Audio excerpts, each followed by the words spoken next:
ಪಟ್ಟದ ಫೈಟ್ ನಡುವೆಯೇ ಇದೀಗ ಸಿಎಂ ಡಿಸಿಎಂ ಮೌನವಾಗಿದ್ದಾರೆ. ಕಾರ್ಯಕ್ರಮ ವೇದಿಕೆಯೊಂದರಲ್ಲಿ ಸಿಎಂ ಡಿಸಿಎಂ ಮೌನವನ್ನು ವಹಿಸಿದ್ದಾರೆ. ವೇದಿಕೆಯಲ್ಲಿ ಸಿದ್ದು ಡಿಕೆಶಿ ಮಾತಿಲ್ಲ ಕಥೆ ಇಲ್ಲ. ಪಟ್ಟದ ಫೈಟ್ ನಡೀತಾ ಇದೆ. ಈ ನಡುವೆ ಸಿಎಂ ಡಿಸಿಎಂ ಸೈಲೆಂಟ್ ಆಗಿದ್ದಾರೆ. ಕಾರ್ಯಕ್ರಮ ವೇದಿಕೆಯೊಂದರಲ್ಲಿ ಸಿಎಂ ಡಿಸಿಎಂ ಮಾತೇ ಇಲ್ಲ. ಮಾತಾಡದೆ ಸುಮ್ಮನೆ ಕೂತ್ಬಿಟ್ಟಿದ್ದಾರೆ. ಒಂದೇ ವೇದಿಕೆಯಲ್ಲಿದ್ರು ಒಬ್ಬರಿಗೊಬ್ರು ಮಾತನಾಡ್ತಾ ಇಲ್ಲ. ಪಕ್ಕ ಕೂತ್ರು ಪರಸ್ಪರ ಮಾತನಾಡದೆ ಕೂತಿದ್ದಾರೆ ಸಿಎಂ ಡಿಸಿಎಂ. ಕುರ್ಚಿ ಗಲಾಟೆ ಇದೀಗ ಇಬ್ಬರು ನಾಯಕರು ಮೌನವನ್ನು ವಹಿಸಿದ್ದಾರೆ.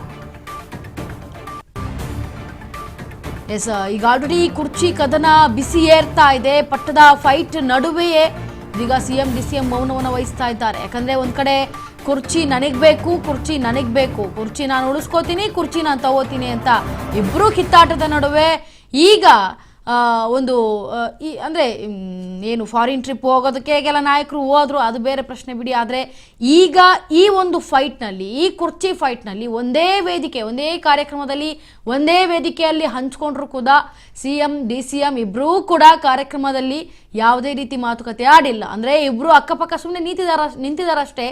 ಮಾತಿಲ್ಲ, ಕಥೆ ಇಲ್ಲ, ಸೈಲೆಂಟಾಗಿ ನಿಂತಿದ್ದಾರೆ. ಒಬ್ಬರಿಗೊಬ್ರು ಮಾತನಾಡದೆ ಸಿಎಂ ಡಿಸಿಎಂ ಅಕ್ಕಪಕ್ಕ ಕೂತ್ರು ಪರಸ್ಪರ ಮಾತನಾಡದೆ ಸುಮ್ಮನಿದ್ದಾರೆ. ಕುರ್ಚಿ ಗಲಾಟೆ ಸಂಬಂಧಪಟ್ಟಂತೆ ಇಬ್ಬರು ನಾಯಕರು ಇದೀಗ ಮೌನವನ್ನು ವಹಿಸ್ಬಿಟ್ಟಿದ್ದಾರೆ. ಯಾಕಂದ್ರೆ ಒಬ್ರು ಕುರ್ಚಿ ಬೇಕು, ಇನ್ನೊಬ್ರಿಗೂ ಕುರ್ಚಿ ಉಳಿಸ್ಕೋಬೇಕು.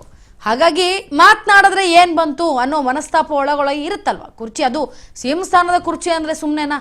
ಈ ಸ್ಥಾನವನ್ನ ಉಳಿಸ್ಕೊಳ್ಳೋದಕ್ಕೆ ಸದ್ಯ ಒಂದ್ ಕಡೆ ಪರದಾಡ್ತಾ ಇರುವಂತಹ ಸಿಎಂ, ಈ ಸ್ಥಾನವನ್ನ ನಾನು ಪಡೆದುಕೊಳ್ತೇನೆ ಅನ್ನೋದಕ್ಕೆ ಒಂದ್ ಕಡೆ ಇರುವಂತಹ ಡಿಸಿಎಂ. ಇದ್ರ ಬಗ್ಗೆ ಮತ್ತಷ್ಟು ಡೀಟೇಲ್ಸ್ ಅನ್ನ ಕೊಡೋದಕ್ಕೆ ನಮ್ಮ ಜೊತೆ ಲೈವ್ ನಲ್ಲಿ ಜಾಯಿನ್ ಆಗ್ತಾ ಇದ್ದಾರೆ ನಮ್ಮ ಪ್ರತಿನಿಧಿ ಬಸವರಾಜ್. ಬಸವರಾಜ್, ಇದೀಗ ಒಂದೇ ಕಾರ್ಯಕ್ರಮದ ವೇದಿಕೆಯಲ್ಲಿ ಹಂಚ್ಕೊಂಡ್ರು ಕೂಡ ಇವರು ಇಬ್ರು ಕೂಡ ಮಾತುಕತೆ ಇಲ್ಲ, ಏನಿಲ್ಲ. ಒಬ್ರಿಗೊಬ್ರು ನಾರ್ಮಲ್ ಆಗಿ ಬಂದಿರುವಂತಹ ಅತಿಥಿಗಳನ್ನ ಮಾತಾಡಿಸ್ತಾರೆ, ಕೊನೆಗೆ ನಮಸ್ಕಾರ ಮಾಡಿ ಹೊರಡ್ತಾರೆ. ಏನಿದು, ಏನ್ ಕತೆ ಇರಬಹುದು ಅಂತ? ಈಗಾಗಲೇ ಕಾಂಗ್ರೆಸ್ ಪಾಳ್ಯದಲ್ಲಿ ನಾಯಕತ್ವ ಬದಲಾವಣೆ ವಿಚಾರಕ್ಕೆ ಸಂಬಂಧಪಟ್ಟಂತೆ ದೊಡ್ಡ ಮಟ್ಟಿಗೆ ಚರ್ಚೆ ಕೂಡ ಆಗ್ತಾ ಇದೆ. ಸಿಎಂ ಡಿಕೆ ಶಿವಕುಮಾರ್ ಅವರು ಸಹಿತ ಶತಾಯಗತಾಯ ಪ್ರಯತ್ನ ಮಾಡಿ ಸಿಎಂ ಸ್ಥಾನವನ್ನು ಪಡೆದುಕೊಳ್ಳಬೇಕು ಅನ್ನುವಂತ ನಿಟ್ಟಿನಲ್ಲಿ ದೆಹಲಿಯ ದಂಡಯಾತ್ರೆ ಕೂಡ ಮಾಡ್ಕೊಂಡು ಬಂದಿರತಕ್ಕಂಥದ್ದು. ಹೈಕಮಾಂಡ್ ನಾಯಕರನ್ನು ಕೂಡ ಭೇಟಿ ಮಾಡಿದ್ದಾರೆ. ಅದಾದ ಬಳಿಕ ಸಿಎಂ ಸಿದ್ದರಾಮಯ್ಯ ಅವರು ಕೂಡ ಈ ನಾಯಕತ್ವ ಬದಲಾವಣೆ ಡಿಸಿಎಂ ಅವರು ಹೈಕಮಾಂಡ್ ಅನ್ನ ಭೇಟಿ ಆಗೋದಕ್ಕೆ ಆಗಾಗ ದಿಲ್ಲಿ ಪ್ರವಾಸವನ್ನ ಬೆಳೆಸ್ತಾ ಇದ್ರು. ಆದ್ರೆ ಈ ಮಧ್ಯದಲ್ಲಿ ದಿಲ್ಲಿ ಅಂದ್ರೆ ನಾನು ಇನ್ನರ್ ಆಗಿ ಕೇಳೋವಂಥ ಪ್ರಶ್ನೆ ಇದು, ಇವರಿಬ್ಬರ ನಡುವೆ ಏನಾದ್ರೂ ಮಾತುಕತೆ ಆಗಿತ್ತ? ಹೈಕಮಾಂಡ್ ಬಗ್ಗೆ ನೀವು ಯಾಕೆ ಹೋಗ್ತೀರಾ ಅನ್ನೋ ಮಾತುಕತೆಯಿಂದ ಈಗ ಈ ಕಾರ್ಯಕ್ರಮದಲ್ಲಿ ಮೌನ ವಹಿಸ್ತಾ ಇರೋದು ಎದ್ದು ಕಾಣ್ತಾ ಇದೆಯಾ, ಹೇಗೆ ಅಂತ?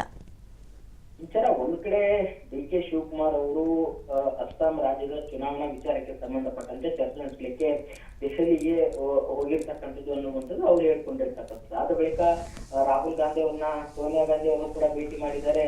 ಹಲವು ವಿಚಾರಗಳನ್ನು ಕೂಡ ಹೇಳ್ಕೊಂಡಿರ್ತಕ್ಕಂಥದ್ದು. ನಾನು ರಾಜಕಾರಣ ಮಾಡೋದಕ್ಕೇನೆ ದೆಹಲಿಗೆ ಬಂದಿರೋದು, ಗಾಳಿ ತಗೊಂಡು ಹೋಗೋದಕ್ಕಲ್ಲ ಅನ್ನುವಂತಹ ರೀತಿಯಲ್ಲಿ ಅವ್ರದೇ ಆಗಿರ್ತಕ್ಕಂತಹ ಆಕ್ರೋಶದ ರೀತಿಯಲ್ಲಿ ಕೂಡ ಹೇಳಿಕೆಯನ್ನ ಕೊಟ್ಟಿದ್ರು. ಅಂದ್ರೆ ಅಲ್ಲಿ ಹೈಕಮಾಂಡ್ ನಾಯಕರ ಬಳಿ ಕೂಡ ಇವರ ನಾಯಕತ್ವ ಗೊಂದಲ ವಿಚಾರಕ್ಕೆ ಸಂಬಂಧಪಟ್ಟಂತ ಒಂದು ಕ್ಲಾರಿಟಿ ಪಡೆದುಕೊಳ್ಬೇಕು ಅನ್ನುವಂತ ತವಕದಲ್ಲಿ ಡಿಕೆ ಶಿವಕುಮಾರ್ ಅವರು ಇದ್ರು.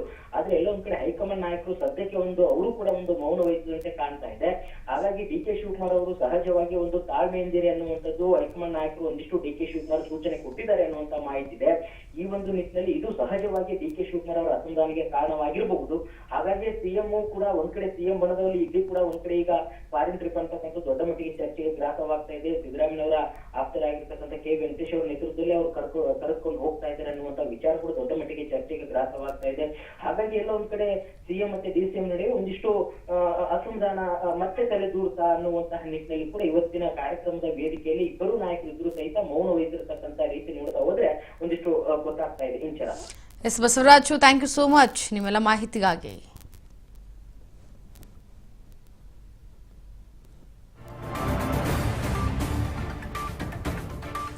ಸಿಎಂ ಬದಲಾವಣೆ ವಿಚಾರವಾಗಿ ಇದೀಗ ಡಿಕೆ ದೆಹಲಿ ಪ್ರಯಾಣವನ್ನ ಬೆಳೆಸಿದ್ರು. ಇದೇ ವಿಚಾರವಾಗಿ ಈ ಬಗ್ಗೆ ನನಗೆ ಯಾವುದೇ ಮಾಹಿತಿ ಗೊತ್ತಿಲ್ಲ, ಡಿಕೆ ಶಿವಕುಮಾರ್ ಬಂದಾಗ ನೀವೇ ಅವರನ್ನ ಕೇಳಿ ಅಂತ ಹೇಳಿದ್ದಾರೆ. 2028ಕ್ಕೆ ಸಿದ್ದರಾಮಯ್ಯ ನಾಯಕತ್ವ ಬದಲಾವಣೆ ಆಗತ್ತಾ ಗೊತ್ತಿಲ್ಲ.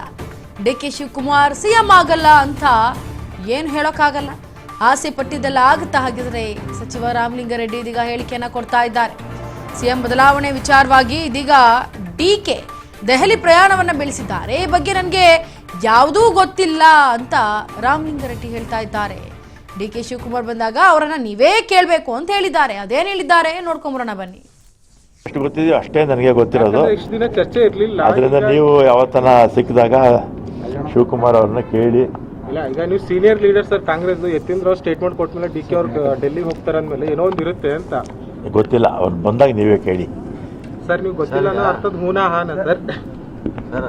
ಎಷ್ಟು ಗೊತ್ತಿದೆಯೋ ಅಷ್ಟೇ ನನಗೆ ಗೊತ್ತಿರೋದು. ಇಷ್ಟು ದಿನ ಚರ್ಚೆ ಇರಲಿಲ್ಲ. ಅದರಿಂದ ನೀವು ಯಾವತ್ತನ ಸಿಕ್ಕಿದಾಗ ಶಿವಕುಮಾರ್ ಅವ್ರನ್ನ ಕೇಳಿ. ಇಲ್ಲ, ಈಗ ನೀವು senior leader sir Congress Yathindra statement ಕೊಟ್ಮೇಲೆ ಡಿ ಕೆ ಅವ್ರು ಡೆಲ್ಲಿಗೆ ಹೋಗ್ತಾರೆ ಅಂದಮೇಲೆ ಏನೋ ಒಂದು ಇರುತ್ತೆ ಅಂತ. ಗೊತ್ತಿಲ್ಲ, ಅವ್ರು ಬಂದಾಗ ನೀವೇ ಕೇಳಿ. ಸರ್ ನೀವು ಗೊತ್ತಿಲ್ಲ ಅನ್ನೋ ಅರ್ಥದ ಹೂನಾ ಹಾನ ಸರ್. ಒಂದೇ ವೇದಿಕೆಯಲ್ಲಿ ಸಿಎಂ ಡಿಸಿಎಂ ಇದ್ರೂ ಕೂಡ ಯಾವುದೇ ಮಾತಿಲ್ಲ, ಪರಸ್ಪರ ಮಾತನಾಡದೆ ಸುಮ್ಮನೆ ಅಲ್ಲಿ ಬಂದಿರುವಂತಹ ಅತಿಥಿಗಳ ಕೈಯನ್ನ ಕುಲುಕಿಸಿ ಅಲ್ಲಿಂದ ಒಬ್ಬರ ಮುಖ ನೋಡದೆ ಹಾಗೇ ತಿರುಗಿ ಹೋಗ್ಬಿಟ್ಟಿದ್ದಾರೆ. ಆದರೆ ಈ ಒಂದು ಏನು ಕುರ್ಚಿ ಕದನ ಇಡೀ ರಾಜಕಾರಣದಲ್ಲಿ ಮೂಡಿಸ್ತಾ ಇದೆ. ಈ ಒಂದು ಕದನ ಬಿಸಿ ಏರಿಸ್ತಾ ಇದೆ. ಈಗ ಸಿ ಎಂಗೂ ಕೂಡ ಅಷ್ಟೇ ಟೆನ್ಷನ್ ಇದೆ, ಡಿ ಸಿ ಎಂಗೂ ಕೂಡ ಅಷ್ಟೇ ಟೆನ್ಷನ್ ಇದೆ. ಈಗ ಸಿ ಎಂ ಅವರು ಒಂದು ಕಡೆ ನಾನು ಸಿ ಎಂ ಸ್ಥಾನವನ್ನು ಉಳಿಸ್ಕೊಂಡು ಹೋಗಬೇಕು ಅನ್ನೋದು ತಲೆಯಲ್ಲಿದೆ. ಹಾಗೆ ಒಂದು ಸತಿನಾದರೂ ಕೊನೆ ಪಕ್ಷ ನಾನು ಸಿ ಎಂ ಆಗಬೇಕು ಅಂತ ಡಿ ಕೆ ಶಿಯ ಹಠ.